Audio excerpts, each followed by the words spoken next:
മത്തായി എഴുതിയ സുവിശേഷം 7-ാം അധ്യായം 21-ാം വാക്യം ഇങ്ങനെ വായിക്കുന്നു: കർത്താവേ കർത്താവേ എന്ന് പറയുന്നവരേവരുമല്ല, എൻ്റെ പിതാവിൻ്റെ ഇഷ്ടം ചെയ്യുന്നവരാണ് ദൈവരാജ്യത്തിൻ്റെ അംശികളായിട്ട് തീരുന്നത്. ഉടനെ തന്നെ അവർ പറഞ്ഞു: കർത്താവേ, നിൻ്റെ നാമത്തിൽ ഞങ്ങൾ ഭൂതത്തെ പുറത്താക്കിയിട്ടുണ്ടല്ലോ, രോഗികളെ സൗഖ്യമാക്കിയിട്ടുണ്ടല്ലോ, പ്രവചിച്ചിട്ടുണ്ടല്ലോ, ഇതൊക്കെ ചെയ്തിട്ട് നീ എന്താ ഇങ്ങനെ പറയുന്നത്? കർത്താവ് പറയുന്നു: നിങ്ങളെ ഒന്നും ഞാൻ അറിയുന്നില്ല. അത് വായിക്കുമ്പോൾ സ്വല്പം പ്രയാസം തോന്നും, അത് മനസ്സിലാക്കാനും സ്വല്പം ബുദ്ധിമുട്ടാണ്. എന്താ ഇങ്ങനെയൊക്കെ പറയുന്നത്? എന്നാൽ കർത്താവ് അങ്ങനെയാണ് പറഞ്ഞിരിക്കുന്നത്. ദൈവത്തിൻ്റെ ഇഷ്ടമനുസരിച്ച് പ്രവർത്തിക്കുന്നവരാണ് ദൈവരാജ്യത്തിൻ്റെ അംശികളായിട്ട് തീരുന്നത്. എന്താ ഈ ദൈവത്തിൻ്റെ ഇഷ്ടം എന്താണ്? പലപ്പോഴും ദൈവത്തിൻ്റെ ഇഷ്ടമായിട്ട് നാം കാണുന്നതാണ് ഭൂതത്തെ പുറത്താക്കുന്ന കാര്യവും രോഗികളെ സൗഖ്യമാക്കുന്നതും തുടങ്ങിയ കാര്യങ്ങൾ. ഇതൊക്കെയാണ് ദൈവത്തിൻ്റെ ഇഷ്ടം എന്ന് സാധാരണ നിലയിൽ പെട്ടെന്ന് നമുക്ക് തോന്നിപ്പോകാനുള്ള സാധ്യതയുണ്ട്. അതുകൊണ്ട് തന്നെ പലപ്പോഴും നമ്മളൊക്കെ ഇപ്പോഴും ഈ ചാരിറ്റി ലെവലിൽ മാത്രം ജീവിക്കുന്നവരാണ്. ഈ ചാരിറ്റി എന്ന് പറഞ്ഞാൽ നമ്മുടെ ധാരാളിത്തത്തിൽ നിന്ന് ഇത്തിരി പണിയൊക്കെ കൊടുക്കുക. ആവശ്യക്കാരിഷ്ടം പോലെയുണ്ട്, അപ്പോൾ അവർക്ക് കൊടുക്കുക. നമുക്ക് വളരെ സംതൃപ്തിയായി എന്തൊക്കെയോ കൊടുത്തു, എന്തൊക്കെ ചെയ്തു എന്നുള്ളൊരു സംതൃപ്തി നമുക്കുമുണ്ട്. പിന്നെ എന്തും അങ്ങനെ കൈ നീട്ടാൻ ആളും വേണം, നമുക്ക് കൊടുക്കാൻ സൗകര്യത്തിന് കുറച്ച് പേരുണ്ടാകുകയും വേണം. അത് നമ്മളെ സംതൃപ്തരാണ്. വേണമെങ്കിൽ പറ്റിയെങ്കിൽ 2 ഫോട്ടോയും കൂടെ എടുക്കും. ഈ വല്ലതും കൊടുക്കുമ്പോൾ ഒരു വീട് വെച്ച് കൊടുത്താൽ കല്ല് വാഴ്ത്തുമ്പോൾ തുടങ്ങി നമ്മൾ ഫോട്ടോ എടുത്ത് പ്രസിദ്ധീകരിക്കാൻ തുടങ്ങും. പിന്നെ അത് മുഴുവനും എല്ലാ പത്രങ്ങളിലൊക്കെ ഒന്ന് വന്നില്ലെങ്കിൽ പിന്നെ അത് നമുക്കിട്ട് ഉറക്കം വരുത്തുമില്ല താനും. അതാണ് നമ്മുടെ ഒരു പൊതുവായ ഒരു മനസ്സങ്ങനെയാണ് ഇപ്പോൾ. എന്നാൽ കർത്താവ് പറയുന്നത് ഇതൊന്നും അല്ലെന്നേ, എൻ്റെ മനസ്സിനനുസരിച്ച് പ്രവർത്തിക്കുന്നവർക്കാണ് ദൈവരാജ്യത്തിൻ്റെ അവകാശം. അപ്പം അതെന്താണ്? വേദപുസ്തകത്തിനകത്ത് പല കാര്യങ്ങൾ പറഞ്ഞിട്ടുണ്ടെങ്കിൽ ഞാൻ 1-2 കാര്യങ്ങൾ, ഒരു കാര്യം മാത്രം പ്രധാനമായും പറഞ്ഞ് അവസാനിപ്പിക്കാൻ ശ്രമിക്കും. ബഹുമാനപ്പെട്ട അച്ഛൻ ഓർമ്മിപ്പിച്ചതുപോലെ, പ്രാർത്ഥനയിലും ഓർമ്മിപ്പിച്ചതുപോലെ, കർത്താവ് ഈ ലോകത്ത് ജീവിച്ചിരുന്നപ്പോൾ കർത്താവ് എപ്പോഴും ഈ തള്ളപ്പെട്ടവരുടെ കൂടെയാണ്. ആർക്കും വേണ്ടാത്തവരെ തമ്പുരാന് വേണം, ആർക്കും വേണ്ടാത്തവരെ തമ്പുരാന് വേണം. അത് പാവിനികളായ സ്ത്രീകൾ, മാർജിനലൈസ്ഡ്, അങ്ങനെ പുറം ജാതിക്കാരെ, തള്ളപ്പെട്ട, ആർക്കും വേണ്ടാത്ത വൃത്തിയായിട്ട് മനുഷ്യരൊന്നും ലോകം മുദ്ര കുത്തിയിട്ടുള്ളവർ, ഇവരോടൊക്കെയാണ് കർത്താവ് കൂട്ടുകൂടിയത്. അതുകൊണ്ട് എല്ലാവരും കർത്താവിനോട് എന്തൊരു ഗുരുവാണ്. ഞങ്ങളുടെ ഗുരുക്കന്മാരെ പോയി നോക്ക്, അവർ വേറൊരു തലത്തിലാണ് ജീവിക്കുന്നത്. സമൂഹത്തിലെ മാന്യന്മാരോടുമാണ് അവർ സഹവർത്തിക്കുന്നത്. അതിന് അവർ ഇവിടെ വന്നിരിക്കുന്നു, ഒരു ഗുരുവാണെന്നും പറഞ്ഞിട്ട് ആരുടെ കൂടെ താമസിക്കുന്നു? തള്ളപ്പെട്ടവരുടെ, ആവശ്യമില്ലാത്തവനോടുകൂടെ, അധികപ്പറ്റായിട്ടുള്ളവരോടുകൂടെ, വേശ്യകളോടുകൂടെ തുടങ്ങി ആർക്കും വേണ്ടാത്തവരോടുകൂടെ. ഇത് കർത്താവിനെ കുറിച്ച് പറയാം. അതുകൊണ്ട് കർത്താവിനെ കുറിച്ച് പറയുന്ന എപ്പോഴും അങ്ങനെ preferential option towards poor and poverty എന്നൊക്കെയാണ് കർത്താവിനെ കുറിച്ച് പറയുന്നത്. നമ്മൾ പെട്ടെന്ന് നമ്മുടെ മനസ്സിൽ തോന്നുന്ന ഒരു ചോദ്യമുണ്ട്. ദൈവത്തിൻ്റെ മക്കളെ ഒരുപോലെയല്ലേ സ്നേഹിക്കാൻ പറ്റുള്ളൂ?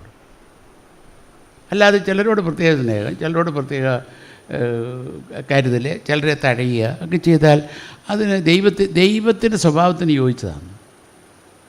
ഇപ്പം ഞാൻ നിങ്ങളോട് ചോദിക്കുകയാണ്, നിങ്ങളുടെ അച്ഛനെക്കുറിച്ച് നിങ്ങളുടെ പ്രതീക്ഷ എന്താണ്? എല്ലാവരും ഒരുപോലെ പറയും. എന്താണ്? അച്ഛൻ ഈ ഇടവയിലുള്ള സകലരെയും ഒരുപോലെ കാണണം. Am I right? അതല്ലേ പ്രതീക്ഷ? എല്ലാവരെയും പ്രതീക്ഷ അങ്ങനെ. അച്ഛൻ സകലരെയും ഒരുപോലെ കാണണം. അച്ഛൻ എല്ലാവരെയും ഒരുപോലെ കണ്ട അച്ഛൻ വേദപുസ്തകം വായിച്ചിട്ടില്ലെന്നാണ് എൻ്റെ അർത്ഥം. മനസ്സിലായി? എല്ലാവരും ഒരുപോലെ കണ്ട വേദപുസ്തകം വായിച്ചിട്ടില്ല. കർത്താവ് അങ്ങനെ അല്ലായിരുന്നു. അതുകൊണ്ടാണ് ഞാൻ പറഞ്ഞത്. അപ്പോൾ കർത്താവ് എന്തുകൊണ്ടാണ് ഇവരോട് പ്രത്യേക സ്നേഹം കാണിക്കാൻ കാര്യം? അതിന് പുറകിലൊരു ഫിലോസഫിയുണ്ട്. കാരണം ഞാൻ ഇപ്പം നിങ്ങളുടെ വീട്ടിൽ ഒരു ചെറിയ ഉദാഹരണം പറയും. നിങ്ങളുടെ വീട്ടിൽ 2 കുട്ടികളുണ്ടെന്നിരിക്കട്ടെ. ഒരു കുട്ടി വളരെ നോർമൽ, ഫിസിക്കലി വളരെ നോർമലാണ്, ഒരു കുഴപ്പമില്ല.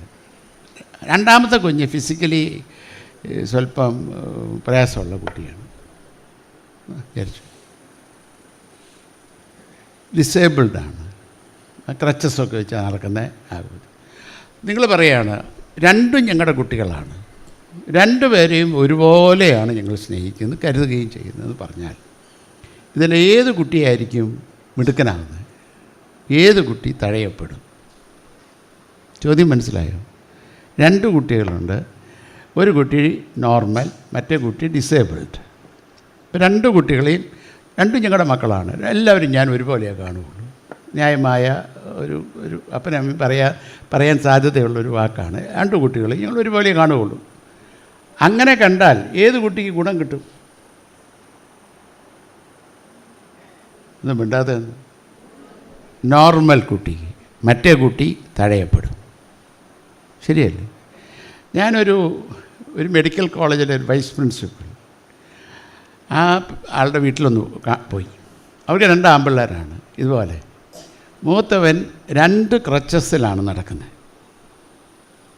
ഡിസേബിൾഡാണ്. ഇളയ കൊച്ചൻ എല്ലാം മിടുക്കനാണ്, വെരി സ്മാർട്ട്. അപ്പോൾ ഞാനൊരിക്കലും എൻ്റെ ഒരു കസിൻ്റെ കൂടെയാണ് ആ വീട്ടിലോട്ട് പോയത്. അച്ഛനായിരിക്കുന്ന സമയത്ത് നടന്നതാണ്. അപ്പോൾ അവിടെ ചെന്നപ്പോൾ അച്ഛാ എന്നാ വേണ്ടേ കുടിക്കാമെന്നൊക്കെ വെച്ചാൽ അവന് വെള്ളം മതി. അപ്പോൾ അമ്മയാണ് മെഡിക്കൽ കോളേജിൽ വൈസ് പ്രിൻസിപ്പൾ. അമ്മ ഈ വയ്യാത്ത ചെറുക്കനെ വിളിച്ചിട്ട്, എടാ 2 ഗ്ലാസ് വെള്ളം എടുത്തു കൊണ്ടുപോകാം, ഒന്ന് എനിക്കും എൻ്റെ കൂടെ വന്നു. ഞാൻ അവിടെ ഇരുന്നപ്പോൾ വിചാരിച്ച് ഈ തള്ളയ്ക്ക് വിദ്യാഭ്യാസം ഉണ്ടെന്ന് പറഞ്ഞിട്ട് എന്നാ ഗുണം? ഡോക്ടറാണ് പോലും, വൈസ് പ്രിൻസിപ്പളാണ് പോലും.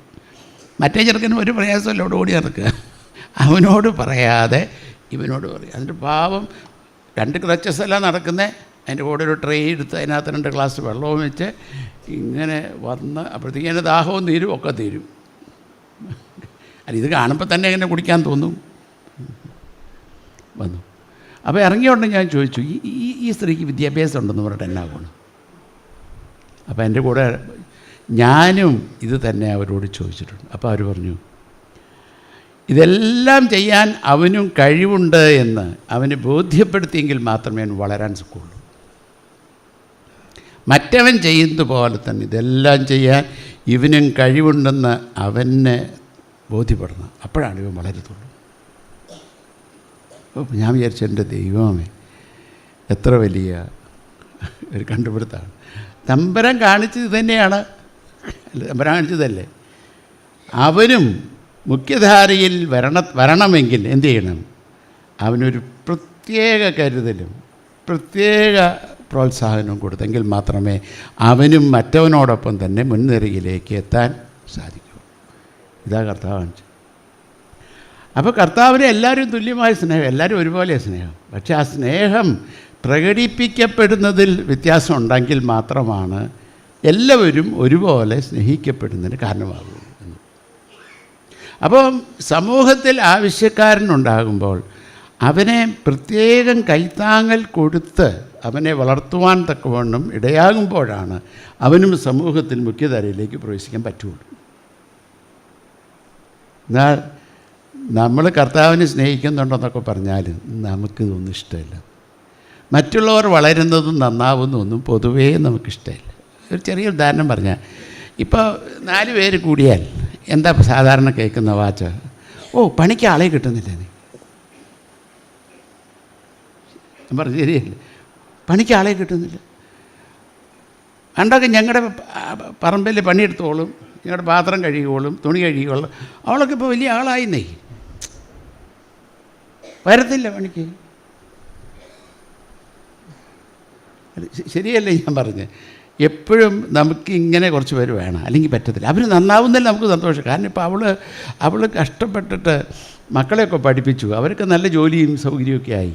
അപ്പോൾ അവർ പറഞ്ഞു, അമ്മേ ഇത്ര നാളും നിങ്ങൾ കഷ്ടപ്പെട്ടില്ലേ? അല്ലെങ്കിൽ പലയിടത്തും പോയി തുണി കഴുകുകയും മിറ്റടിക്കുകയും പാത്രം കഴുകുകയൊക്കെ ചെയ്തിട്ടാണല്ലോ ഞങ്ങളെയൊക്കെ പഠിപ്പിച്ചത്. ഇപ്പോൾ ഞങ്ങൾക്ക് നല്ല ജോലിയൊക്കെ ഉണ്ടോ അമ്മേ? അമ്മയും തന്നെ ഇനി കഷ്ടപ്പെട്ട് പണിക്ക് പോകണേ, അമ്മ ഇനി പോകണ്ട, ഞങ്ങൾ നോക്കിക്കോളാം. അപ്പോൾ പോകുന്നില്ല, അത്രയേ ഉള്ളൂ. ഞാനെന്ന് ചോദിച്ചോട്ടെ, നമുക്കിതിൽ അഭിമാനം കൊള്ളാറുണ്ടോ? എൻ്റെ ദൈവമേ, എൻ്റെ വീട്ടിൽ ജോലി ചെയ്തുകൊണ്ടിരുന്ന സ്ത്രീയാണ്, ഇന്ന് അവൾ എന്നെപ്പോലെ തന്നെ വളർന്നല്ലോ, അല്ലേ? ഞങ്ങളുടെ പറമ്പിൽ പണിയെടുത്തവനാണ്, അവൻ ഞങ്ങളെപ്പോലെ തന്നെ വളർന്നല്ലോ, സ്വന്തം കാലിൽ നിൽക്കാനായല്ലോ. എൻ്റെ ദൈവമേ 1000 സ്തോത്രം. എപ്പോഴെങ്കിലും ഒരു സ്തോത്രം പറഞ്ഞിട്ടുണ്ടോ? സ്തോത്രം എന്നൊക്കെ പറഞ്ഞിട്ടുണ്ട് ഒരുപാട്, അത് പറഞ്ഞിട്ടുണ്ട്. ഇതിന് പറഞ്ഞിട്ടുണ്ടോ? ഇത് പറഞ്ഞിട്ടില്ലെന്നതിൻ്റെ അർത്ഥം കർത്താവിൻ്റെ ഹൃദയം ഉൾക്കൊള്ളാൻ സാധിച്ചിട്ടില്ലെന്ന അർത്ഥം അല്ലേ? കർത്താവിൻ്റെ ഹൃദയം ഉൾക്കൊള്ളാൻ സാധിച്ചിരുന്നെങ്കിൽ ഇതിൽ എത്രയോ സ്തോത്രം പറഞ്ഞേനെ. പക്ഷെ നമുക്ക് അവരെന്നും കൈ നീട്ടാനും നമ്മുടെ ഇച്ചിൽ പാത്രം കഴുകാനും അവരുണ്ടാവണം. ഇത് കർത്താവിൻ്റെ ഹൃദയമല്ല, ഇത് കർത്താവിൻ്റെ ഹൃദയമല്ല. ഈ ഹൃദയം ക്രിസ്ത്യാനിക്ക് ഉണ്ടാകുന്നതിനൊക്കെ ക്രിസ്ത്യാനി പഠിക്കുന്നതിന് മുമ്പേ തന്നെ മറ്റു പലരും കണ്ടുപിടിച്ചിട്ടുണ്ട്. ഗാന്ധിജി ഇത് പറഞ്ഞിട്ടുണ്ട്. എന്താണെന്നറിയാമോ?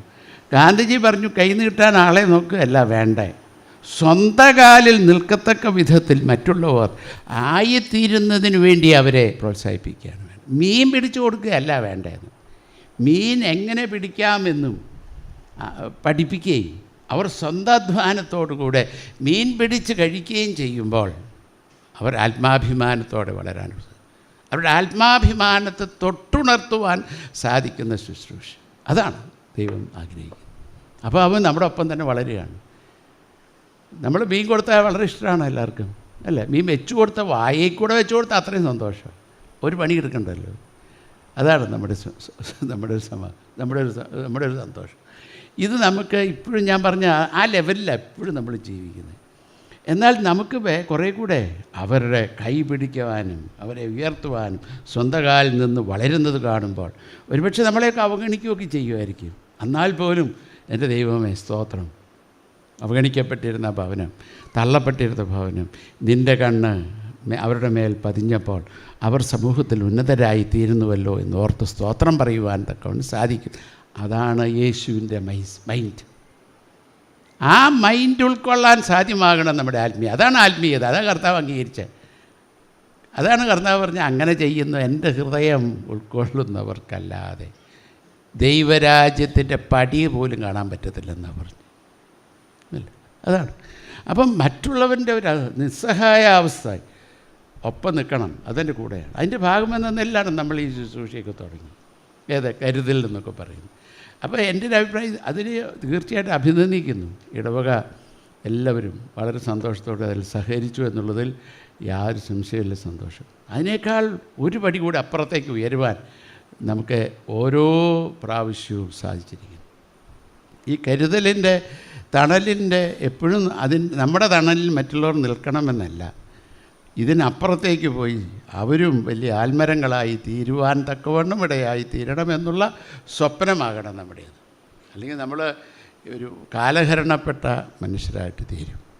അങ്ങനെ സംഭവിക്കാൻ ഇടയാകാതെ ഇരിക്കണം. അങ്ങനെയുള്ളൊരു ദർശനത്തിലേക്ക് വളരുവാൻ തക്കവണ്ണം നമുക്ക് എപ്പോഴും ഇടയാകണം. ഇപ്പോൾ ഇതിൻ്റെ ഒരു ആദ്യ പടി എന്ന നിലയിലോ അല്ലെങ്കിൽ രണ്ടാമത്തെ പടി എന്ന നിലയിലോ ഒക്കെ നമ്മൾ ആരംഭിച്ചിരിക്കുന്ന ഈ പ്രവർത്തനത്തെ ഓർത്ത് ദൈവത്തെ സ്തുതിക്കുന്നു. അതിനുവേണ്ടി സഹകരിച്ച എല്ലാവരെയും പ്രോത്സാഹിപ്പിക്കുന്നു.